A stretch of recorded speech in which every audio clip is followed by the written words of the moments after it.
Hello, welcome to the channel. Subscribe, leave a like, and don't forget to write a comment. Enjoy watching. If you ever want to learn the true hierarchy of a family, pay attention to the way they celebrate birthdays. Not the speeches, not the Facebook posts, but the effort, the time, the emotion, the damn candles on the cake. In our family, there was no room for guessing. Every July, when my brother Blake's birthday rolled around, it looked like a celebrity wedding. Custom invitations, private chefs flown in from Miami or Napa, a fireworks show that rattled the windows of the entire cul-de-sac. He once had a band from New Orleans play jazz on a yacht, and my parents cried from pride. Not when I graduated college early. Not when I landed my first corporate job out of state. No, they cried because their son had taste. Meanwhile, my birthday always felt like a technicality, something squeezed in between PTA meetings or dental appointments. Growing up, it was a last-minute cake from the grocery store, if that. When I turned 16, my mom handed me an envelope with $20 in it and said, "Sorry, sweetheart, we've just been so busy planning Blake's graduation party." That same summer, Blake got a brand new Ford Explorer with a red ribbon on top, and my dad clapped him on the back like he'd won the goddamn Nobel Peace Prize. I just kept smiling. That was my role. Low maintenance, dependable, understanding. The girl who didn't make a fuss. It became a rhythm, almost like background music I had no control over. I didn't even flinch anymore when they forgot my birthday altogether the year I turned 27. No text, no call, no email. I watched as the day passed, hour by hour, scrolling through other people's posts, balloons, brunches, hugs from nieces, and heart emojis from moms. My phone stayed dead quiet, and I didn't say a word. The next morning, I texted Blake to congratulate him on some new business venture he posted about, because of course he'd launched a tequila brand with his old frat brothers and already had merch. His response? A thumbs up. People always ask why I never confronted them, why I never stood up for myself. What they don't understand is that silence becomes your only armor when you know nothing you say will matter. The golden child always shines bright enough to blind everyone else. And if you point that out, suddenly you're the jealous one, the bitter one, the one who keeps score. So I stopped talking, but I didn't stop noticing. 3 months after that forgotten birthday, I got called into an executive boardroom at the marketing firm I've worked at for over 10 years. I expected bad news, layoffs, restructuring, maybe a guilt-wrapped demotion. Instead, I was told I'd been awarded a 6-figure retention bonus, quiet, unannounced, tucked neatly into a side clause of my contract.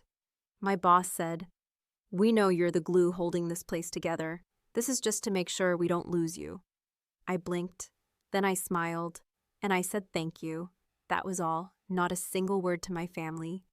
Not a whisper in the group chat where Blake's every bowel movement became a family event. I deposited the money, shut my mouth, and started planning. The part no one knew, no one even asked, was that I'd been saving long before the bonus. Quiet little sacrifices over the years. No Starbucks, no new car, no luxury bags. I kept my apartment small, lived below my means, never showed off. I wanted one thing, and one thing only, freedom. The kind of freedom that lets you walk away without slamming a door. The kind of peace that tastes like revenge, but smells like ocean air. And now, with this unexpected cash in my account, I could finally afford the kind of revenge that wouldn't need a single word spoken. I kept smiling through the holidays, sent gifts, liked their posts.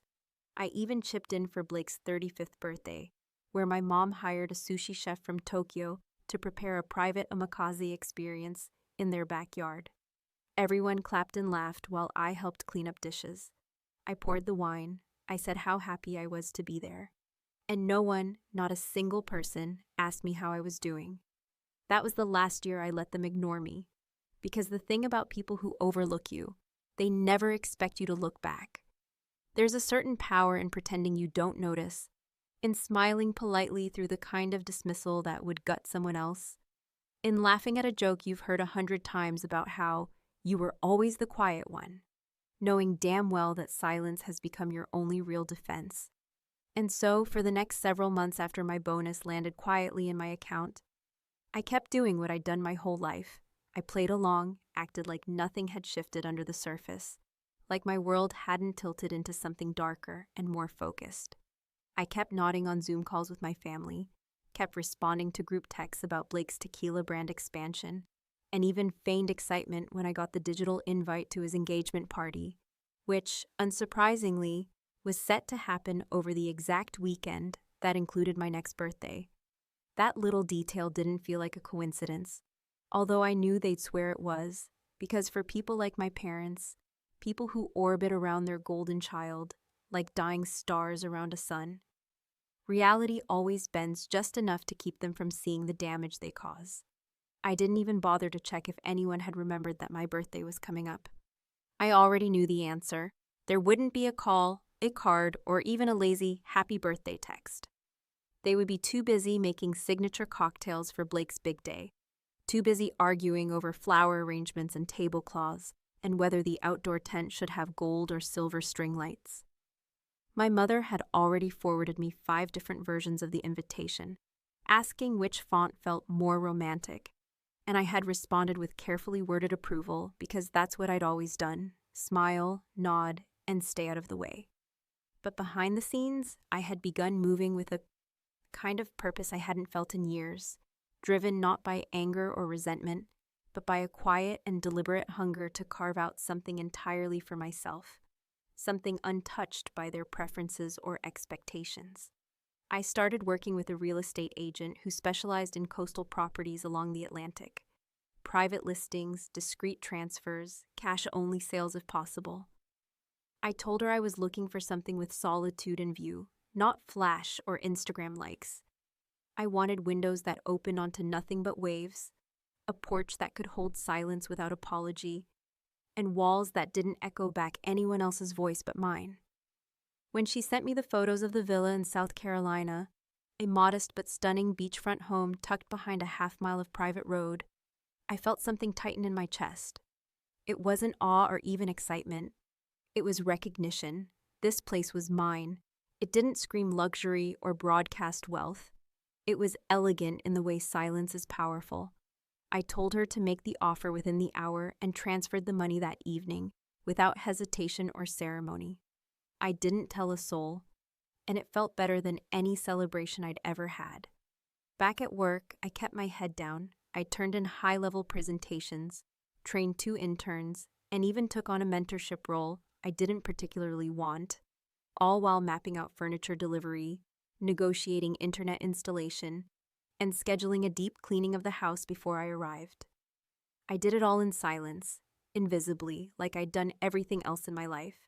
Except this time, it wasn't for their comfort or convenience, it was for mine. A few weeks before Blake's party, my mother sent a flurry of messages, asking if I could arrive early to help set up a few things, since I always know how to calm the chaos. I responded with a neutral, "I'll let you know closer to the date," knowing full well I'd be doing nothing of the sort. I wasn't going to their party, I wasn't lifting a finger. I wasn't even going to be in the same state. The only gift I'd be giving that weekend would be to myself, and it wouldn't come wrapped in ribbons or glittery bows. It would be delivered in the form of ocean wind and the kind of silence that feels earned. On the morning of my birthday, while the rest of my family buzzed around some overpriced resort with matching polos and champagne flutes, I stood barefoot on the deck of my new villa, holding a glass of chilled white wine, watching the sky stretch out in every direction without a single soul in sight. And just as the tide rolled in, soft and rhythmic like a secret whispered to the shore, I raised my phone and took one photo, just my hand holding the wine glass, the ocean behind me, golden light cutting across the water, and a single caption, "Best birthday of my life." I dropped it into the family group chat and put my phone face down on the table without waiting to see the reaction. Because this time, I wasn't looking for approval, applause, or even acknowledgement. I wasn't waiting for them to remember me. I had remembered myself. And that, for the first time in my life, was more than enough. Have you ever been the one they always forgot? Did you ever keep smiling while planning something they'd never see coming? Because sometimes, revenge doesn't need fireworks. It only needs the silence of not explaining yourself. There's something almost sacred about doing something entirely for yourself for the first time in your life, not because someone asked you to, not because it's expected, not because it fits into the rhythm of someone else's needs, but because you decided, in the deepest, most private corner of your own mind, that you deserve it. And so, as the sun rose on the morning of my 36th birthday, I stood at the threshold of my new home, a home bought in absolute secrecy, paid for in full from years of overlooked effort and one unexpected bonus, a reward I never celebrated publicly, but quietly used as a stepping stone towards something no one in my family had ever thought I'd dare to pursue. The villa was everything I hadn't dared to hope for. 2 floors of pale, salt-weathered wood, long open windows that breathed in the ocean air like lungs finally filling after decades underwater, and a porch that wrapped around the back like an embrace I'd never been offered by human hands.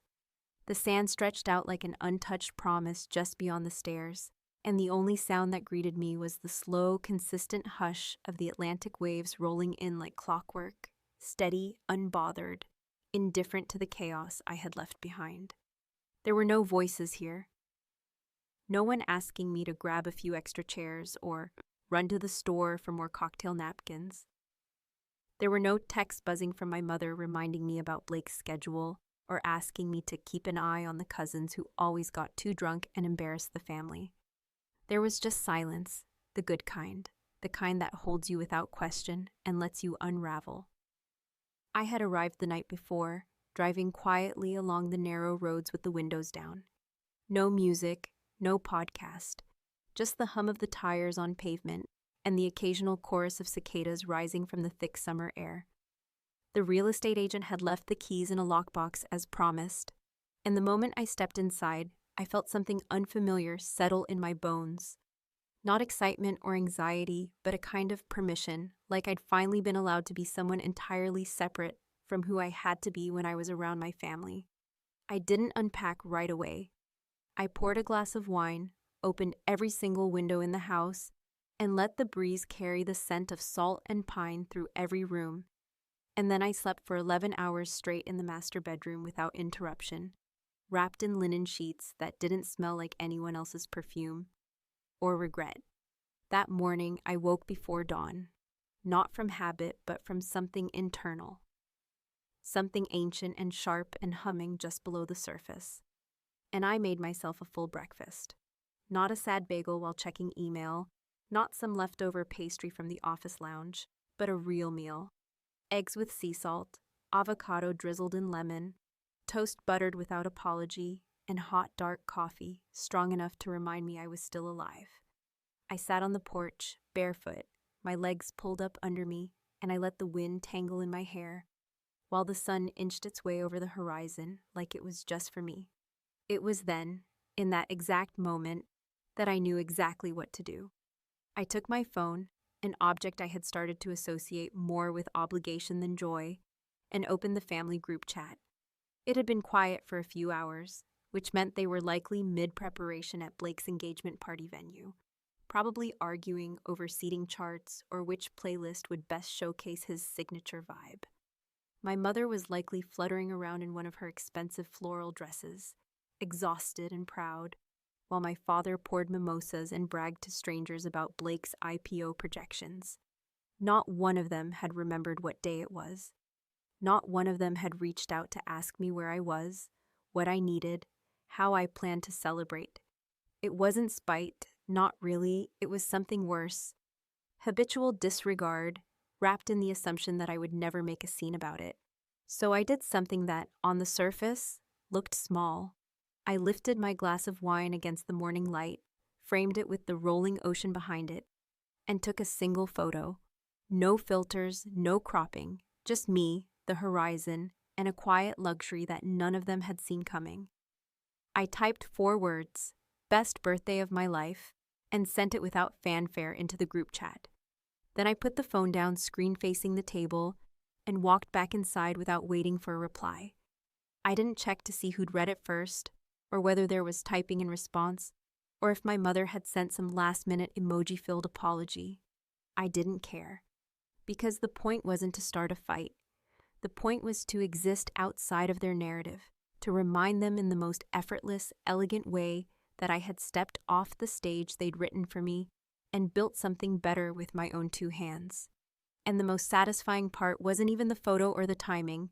It was knowing that for the first time in my life, I had given myself something my family had never managed to offer: full permission to matter, quietly, clearly, and without asking. There's a special kind of silence that comes right before everything shatters, a calm so eerily perfect that it feels orchestrated, like the final breath before an orchestra's first note, like the pause between lightning and thunder stretched out just long enough to make you question whether you heard anything at all. That was the silence I sat in after I sent the photo to the family group chat. The image of my wine glass glinting in the rising sun, the calm waters behind it kissing the shore with that quiet confidence only nature ever truly masters. And my simple, unembellished caption, "Best birthday of my life." It wasn't flashy, it wasn't loud, but it was deliberate, and it was mine. For a few minutes, nothing happened. Not a single response, not even the passive-aggressive thumbs-up reaction my brother liked to use when he didn't want to actually speak.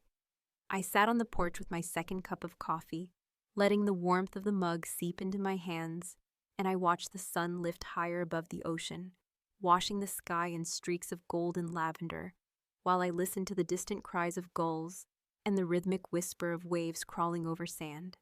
I didn't expect fireworks. I didn't even expect guilt.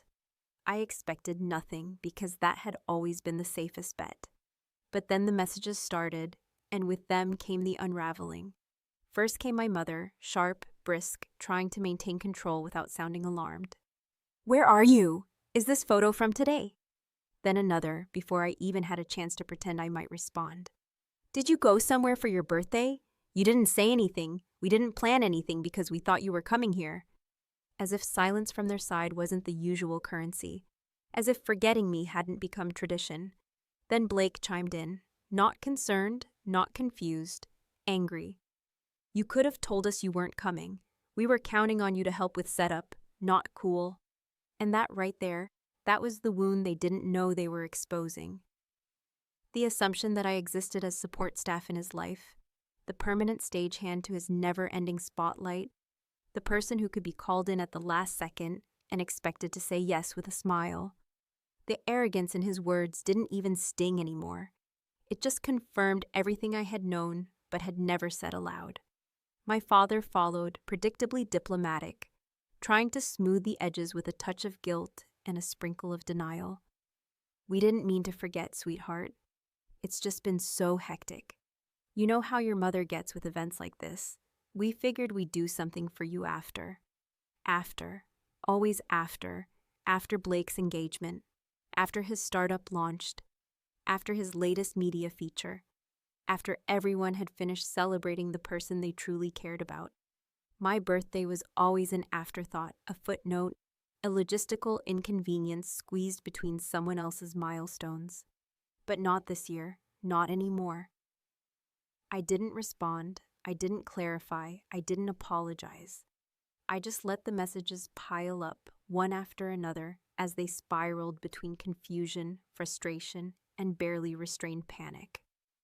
By early afternoon, my cousin texted me privately, asking if I was okay, and if I had really bought a house on the beach, because apparently Blake had started loudly speculating that maybe I had found a rich boyfriend, or gotten into something shady to afford a place like that. The idea that I had earned something without their help, without their approval, was apparently too foreign for him to accept without suspicion. I told her I was fine. That was all. No elaboration, just those 3 words. By evening, I saw that my father had tried to call twice and then left a voicemail. I didn't listen to it.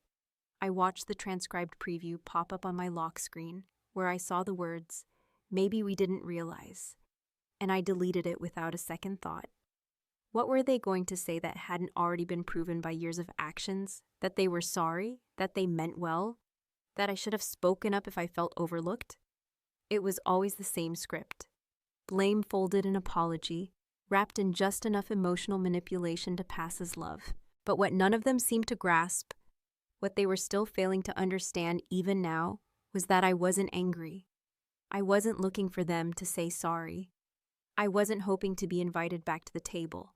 I had built a new one on a porch facing the ocean, with space only for myself and whoever I chose to let in, and there was no room for half-baked explanations or last-minute guilt trips. I didn't need them to understand my silence. I just needed them to sit with it. Around sunset, as the sky melted into hues too beautiful to describe, I received one final message. This one from my father directly, not in the group chat, not softened with emojis or exclamation points. Just a single line. "Can I call? I need to say something I should have said a long time ago." And though I didn't reply, I sat there for a long time, staring at those words, wondering if, for the first time in my life, someone in that family had actually seen me, not as a background player, not as an afterthought, but as a person who had finally chosen herself, even if it meant being misunderstood. The silence stretched on, longer this time, heavier but still mine, and I let it hold me because I had nothing left to explain. There is an unmistakable stillness that comes after you decide, once and for all, that you are no longer going to chase validation from people who have proven, time and time again, that their recognition is conditional, transactional, or worse, accidental. That morning, as I walked barefoot through the open hallway of my villa, the wood cool beneath my feet, the windows wide to let in the steady hum of the Atlantic breeze, I realized I wasn't angry anymore, not in the way I had been during the long, invisible years where I smiled through being ignored, not in the bitter, exhausted way I felt after every forgotten birthday, but in a quieter, more resigned way, the kind that settles deep into your bones and makes you question why you ever sought their approval in the first place. The missed calls had continued into the night. More texts rolled in with escalating urgency, and yet I hadn't responded to a single one. I wasn't punishing them. I wasn't playing some manipulative game. I was simply done translating my pain into palatable language for people who couldn't be bothered to learn the dialect of disappointment they had created in me. And when my father called again that morning, his name flashing across the screen like a ghost from a version of myself I no longer recognized, I finally picked up, not out of curiosity or guilt, but because I needed to hear what he would say now that the illusion of my silence serving their comfort had been shattered. His voice, cracked and uncertain in a way I had never heard, greeted me not with a rehearsed line or a half-hearted apology, but with a sigh so heavy it sounded like he had been holding it in for years. He said my name once, slowly, like it hurt to say it, like he was speaking to someone he'd never fully known, and then, after a pause that felt like it might stretch into forever, he said something I hadn't expected. "I think we did you wrong, sweetheart, and I don't think we ever stopped doing it." The words didn't feel triumphant. They didn't come with a rush of relief or a crack in some emotional dam. They just sat there, heavy and honest, and I let them. He went on, stumbling through memories I'd long tucked away, birthdays where he'd meant to plan something, vacations where I was too quiet to notice, college visits skipped because Blake had a swim meet. He spoke of moments I hadn't even realized he remembered, as if somewhere deep down he'd kept a secret ledger of every time he'd chosen convenience over connection. "You were just easier," he said, the words faltering. "You never asked for anything.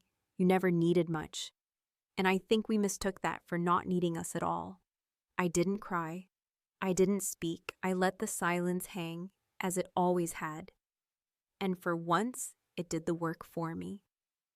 He asked if I'd come back to visit, if we could talk things through, if maybe Blake and I could clear the air, but I said no, not with anger, not as a weapon, but simply as a truth. I told him that I wasn't interested in clearing the air if it meant stepping back into a version of myself I had outgrown. I told him that this house, this quiet, this new life I was building, wasn't about punishing anyone. It was about finally recognizing that I was allowed to exist outside of their neglect. He didn't argue. He didn't beg. He just said he understood, and for the first time in my life, I believed him. A few days later, my mother showed up unannounced. Floral dress, pearls, the whole tired uniform of someone who thinks charm can be weaponized into forgiveness. She walked around the villa like it was a showroom, offered compliments that felt more like criticisms, and finally said in her usual dismissive tone, "Well, this is all very nice, but it doesn't change the past, does it?" I looked at her, really looked at her, the way she hovered between concern and control, the way her compliments were always knives with sugar on the blade, and I simply said, "It wasn't meant to." She blinked, clearly expecting a different answer, maybe a plea for approval, a crack in my resolve, something she could interpret as regret. But I gave her nothing, and in that moment, I saw something shift in her eyes. Not understanding, not remorse, but recognition that the version of me she could mold with guilt no longer existed. Blake showed up the next morning, without calling, without warning, full of entitlement and accusation. He stepped onto my porch like it still belonged to the same world he ruled, arms crossed, jaw tight, and he launched into a tirade about family, loyalty, and how all this was just a stunt for attention. He said I'd humiliated them, made them look bad, turned my back on people who'd always been there, and for a moment I almost laughed. Not because any of it was funny, but because the man standing in front of me, so polished and furious, genuinely believed every word. I let him finish, let him spit out his rehearsed narrative, and then I said calmly, "You wanted the attention, now you've got it." He stared at me like I was speaking a foreign language, confused that I wasn't fighting back, that I wasn't crumbling under the weight of his disappointment. And then I added, "I didn't want attention, Blake. I wanted peace. But it seems peace costs more than a beachfront villa, doesn't it?" He left without saying goodbye, and I didn't watch him go. That evening, as the sun dipped below the horizon, painting the sky in deep oranges and soft purples, I sat on the porch with a local fisherman I'd met earlier that week, an old man named Roy who spoke with a drawl thick as syrup and told stories that smelled like salt and diesel. We shared a beer, laughed about nothing, and watched the waves roll in steady and sure. I took a photo, not for the group chat, not for Instagram, just for me. And for the first time in a long, long while, I felt something like joy. Because the truth is, sometimes the people who hurt you don't deserve your anger, your tears, or your explanations. Sometimes the best revenge isn't making them feel what you felt. It's never needing them to feel it at all.